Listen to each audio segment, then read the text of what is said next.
Kairé, jeune Massaliote, c'est un plaisir de vous retrouver. D'autant plus qu'aujourd'hui, nous allons parler d'un nouveau thème, les guerres médiques.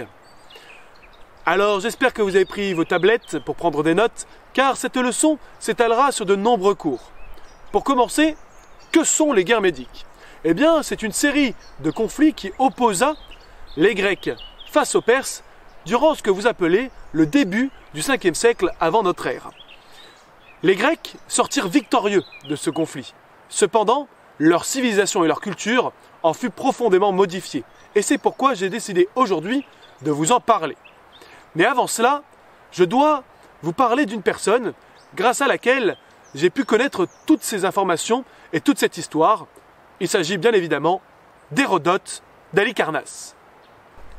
Né en 484 avant notre ère, Hérodote d'Halicarnasse dut fuir assez jeune sa cité avec sa famille pour échapper à un tyran.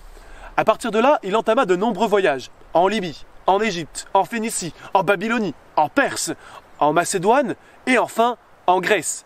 Il s'installa quelque temps à Athènes, puis partit avec des colons de cette cité dans la nouvelle petite cité de Touroï en Grande Grèce. Et c'est là, durant la fin de sa vie, qu'il va composer une œuvre majeure. Je crois que dans votre civilisation, vous l'appelez Historia, l'histoire. Mais dans notre langue, cela signifie tout simplement l'enquête. Et en effet, il s'agit bien de cela. Une immense enquête portant sur les guerres médiques, dont le but est de comprendre comment elles se sont déroulées et d'en rapporter les faits. Je crois que d'ailleurs que parmi certains de vos grands universitaires, on considère qu'il est tout simplement le père de la discipline historique. Et pour vous le prouver, je vais lire pour vous le début de son ouvrage. Hérodote d'Halicarnasse présente ici les résultats de son enquête, Historiae, afin que le temps n'abolisse pas le travail des hommes. Vous avez ici la volonté de transmettre la mémoire des hommes, transmission de la mémoire. Et que les grands exploits accomplis, soit par les Grecs, soit par les barbares, on a ici la recherche d'objectivité que doit avoir tout bon historien, car il s'intéresse aux deux camps, ne tombent pas dans l'oubli, et il donne en particulier la raison du conflit qui mit ces deux peuples aux prises. Enfin, on a la recherche des causes, et il en explique les conséquences. Alors, je m'appuierai principalement sur l'ouvrage d'Hérodote, puisqu'il n'est ni plus ni moins qu'une compilation de témoignages qu'il a recueillis durant tous ses voyages, portant sur les guerres médiques. Cependant, j'y mettrai parfois des interprétations personnelles, et je m'appuierai aussi sur d'autres ouvrages que vous pouvez vous aussi consulter dans la bibliothèque de Massalia. Commençons par le commencement, et d'abord par un petit peu de contexte. Au VIe siècle avant notre ère, notre civilisation grecque est en plein essor. Grâce au combat hoplitique, nous avons pu économiser nos forces vives durant les différents conflits qui ont opposé les petites cités-États de la Grèce, qu'on appelle les polis, et ainsi nous avons pu coloniser l'ensemble du bassin méditerranéen et notre culture rejaillit sur l'ensemble des civilisations de notre monde. Les Grecs, grâce à cela, vont pouvoir développer un commerce florissant, et notamment les riches cités d'Asie mineure que nous appelons Lyonie. Parmi elles, il en est une que vous connaissez bien, c'est Phocée, puisqu'elle fut à l'origine de la fondation de notre propre cité, Massalia. Et cette histoire, normalement, vous la connaissez déjà. Ainsi, le commerce a pris une part prépondérante au sein de l'économie de notre cité. Elle n'a pas relégué l'agriculture au second rang, cependant, elle commence à prendre de l'ampleur, assez pour que les différentes cités cherchent à contrôler les routes commerciales de Méditerranée. Les polices, en plus, à la même période, ont connu des bouleversements politiques qui ont amené les citoyens à renverser les nombreux tyrans qui gouvernaient à l'époque archaïque pour mettre en place des systèmes oligarchiques, monarchiques ou encore démocratiques, comme à Athènes. Les riches cités d'Ionie, elles, dépendent complètement du commerce avec l'Égypte, avec la Phénicie et surtout avec la mer Noire pour subsister. Pour autant, cela ne veut pas dire que notre culture a mis de côté la guerre. Bien au contraire, les conflits hoplitiques opposant les différentes cités en Grèce continuent à chaque saison, dans ce que l'on appelle la guerre rituelle, permettant d'entretenir les citoyens dans leur position de combattants, de guerriers et de citoyens, et permettant un équilibre entre les différentes cités.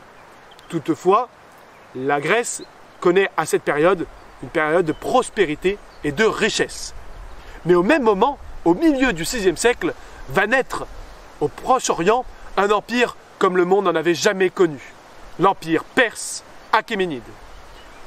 En effet, loin dans les montagnes de Mésopotamie, existait un peuple, la Perse. Et la Perse avait un suzerain qui était l'Empire Mède. Le fils d'un roi, Cyrus, qui avait du sang mède, décida de se révolter face aux Mèdes et de prendre le pouvoir. Suite à une série de conflits, il réussit à récupérer l'ensemble de l'Empire Mède et à partir de là, se mit en tête de conquérir l'ensemble de l'Asie. Et il va le faire progressivement. Ses armées vont conquérir toute l'Asie centrale, jusqu'à l'Indus et l'Oxus.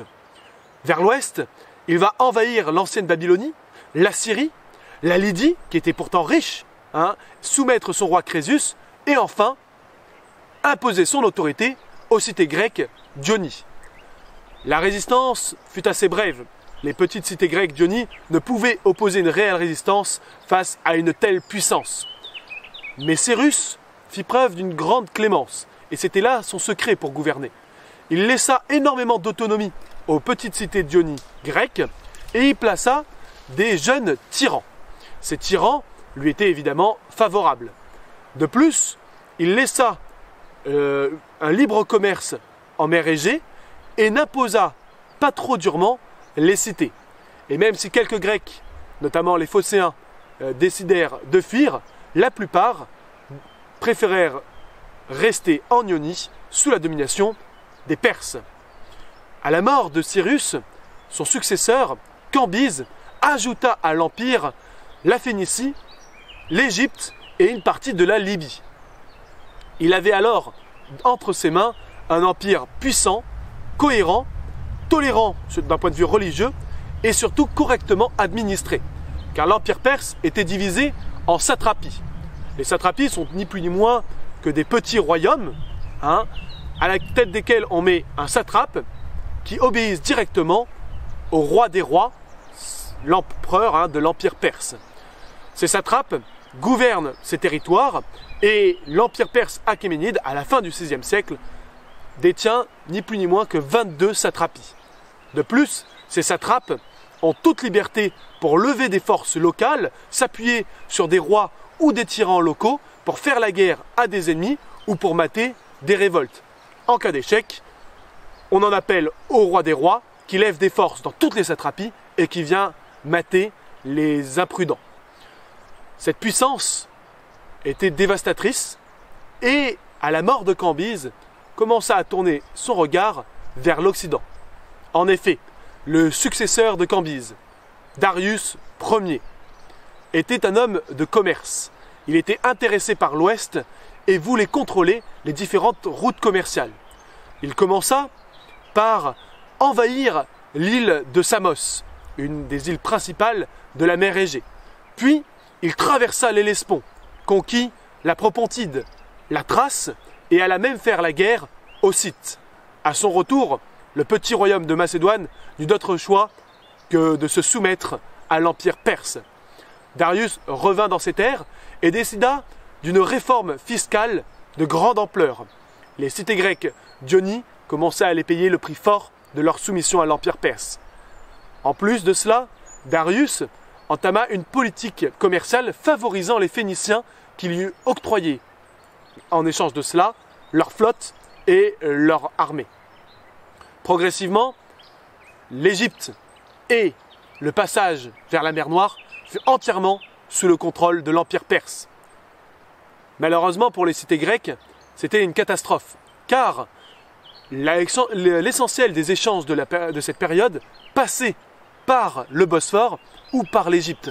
Des cités comme Milet, Halicarnasse, Phocée furent complètement ruinées. D'autres cités, même continentales, comme Athènes, par exemple, dont dépendaient les 2 tiers de l'approvisionnement en blé, durent trouver de nouvelles source d'approvisionnement, notamment à l'ouest, vers la Sicile et la Grande Grèce. Cependant, c'était un coup dur et un motif de guerre qui était en train de naître entre les Perses et les Grecs. Et c'est peut-être cela que cherchait Darius, puisque ce dernier avançait progressivement ses pions en direction de l'Occident. Alors je ne vais pas trop m'étendre sur ce qu'on raconte un petit peu, sur les causes mythologiques du début de ce conflit entre les Perses et les Grecs, puisque comme vous pouvez le voir, en fait il s'agit d'un conflit économique, commercial, et surtout d'une opposition entre quelques petites cités libres et un empire perse alors en plein essor. Les raisons assez obscures et ancestrales mettant en cause les enlèvements respectifs de femmes en Grèce par des Phéniciens ou en Phénicie par les Crétois me semblent assez absurdes. De même, penser que c'est une vengeance de l'Asie suite à la destruction d'Ilion, Troie, dans votre langue, me semble là aussi assez fumeux comme argument. Non, ce sont des arguments économiques et politiques qui ont mené aux guerres médiques. Cette menace perse, eh bien, les Grecs du continent mirent du temps à la prendre au sérieux. Notamment lorsque Cyrus commença son invasion de l'Ionie, les cités grecques d'Halicarnasse, de Milet, appelèrent à l'aide les Athéniens et aussi la cité la plus puissante de Grèce, Sparte, dont la phalange était une des plus puissantes de cette période. Sparte, à l'époque, était opposée à Argos. De plus, elle avait conquis récemment les terres des Messéniens et ne pouvait risquer une expédition en terre lointaine. C'est pourquoi elle décida d'envoyer un seul navire avec un émissaire à son bord. Je vous lis le message que cet émissaire délivra à Cyrus le Grand. Les Lacédémoniens vous préviennent de ne dévaster aucune des villes grecques, car Sparte ne le tolérerait pas. Voilà, c'est tout. C'est court, c'est efficace, c'est spartiate, et Cyrus eut rien à faire de ce message. Vous imaginez bien qu'une cité inconnue n'allait pas le menacer, lui qui venait de conquérir toute l'Asie. Et d'ailleurs, Sparte ne leva pas le petit doigt lorsque toutes les cités d'Ionie tombèrent l'une après les autres. C'est malheureux, mais c'est ainsi. De l'autre côté, les Athéniens, les Béotiens, les Corinthiens n'en firent pas plus, car comprenez bien qu'il n'existe pas d'entente réelle entre toutes les cités grecques. Je me demande même si certaines cités de Grèce continentale ne virent pas d'un bon œil la chute des cités d'Ionie qui étaient très puissantes d'un point de vue commercial et prirent progressivement leur place. Cependant, comme je vous l'ai dit, Darius commençait à tourner son regard vers l'Occident et il commençait à étouffer commercialement toutes les cités grecques d'Ionie, mais aussi de Grèce, dans la mer Égée. Et cela n'était pas tolérable et amena à une révolte de l'Ionie. Cette révolte, elle commença à Milet en 499 avant notre ère. Rapidement, c'est l'ensemble de l'Ionie qui s'embrasa. Chaque petite cité chasse ou lynche les tyrans pro-perses que Darius avait mis à leur tête. Puis appelle à l'aide à nouveau la Grèce. Cette fois-ci, de riches cités commerciales vont venir les aider, car ils n'ont que trop bien compris que l'Empire perse était pour eux une menace contre leurs intérêts. Athènes va répondre favorablement et Érythrée, en Eubée. Ils vont envoyer une flotte et des contingents et rapidement, en 498, ils vont connaître de grandes victoires. La flotte phénicienne va être coulée, les contingents débarqués et ils vont marcher sur la capitale de la Lydie, Sardes. Ils vont réussir à s'emparer d'une partie de la ville et déclencher un incendie qui va la détruire quasiment dans son intégralité. Malheureusement pour les Grecs, sur le retour, ils vont être attaqués par le satrape perse et ils vont être défaits. Progressivement, les années qui suivirent, chaque petite cité d'Ionie va être à nouveau soumise à l'Empire perse et la plupart des cités révoltées vont être mises à sac et leur population réduite en esclavage. Athènes n'a d'autre choix que de se retirer et l'ensemble des îles grecques d'Ionie vont tomber sous le contrôle des Perses. Darius va alors jurer de se venger des Athéniens et va donner un ordre, si l'on en croit Hérodote, un de ses serviteurs qui devra lui rappeler à chacun de ses repas qu'il doit honorer ce serment. Suite à cela, Darius interdit l'accès à la mer Noire à tout navire grec. Ainsi, la Grèce, faute d'avoir soutenu leur frère Diony, et pour des intérêts commerciaux, venait de s'attirer le courroux du plus grand empire que le monde n'avait alors jamais connu. Et ainsi commença le conflit que l'on nomme aujourd'hui les guerres médiques. Sinon pour l'entraînement. Ah oui, j'avais oublié. Bien, nous continuerons cette leçon un peu plus tard. Et en attendant, portez-vous bien.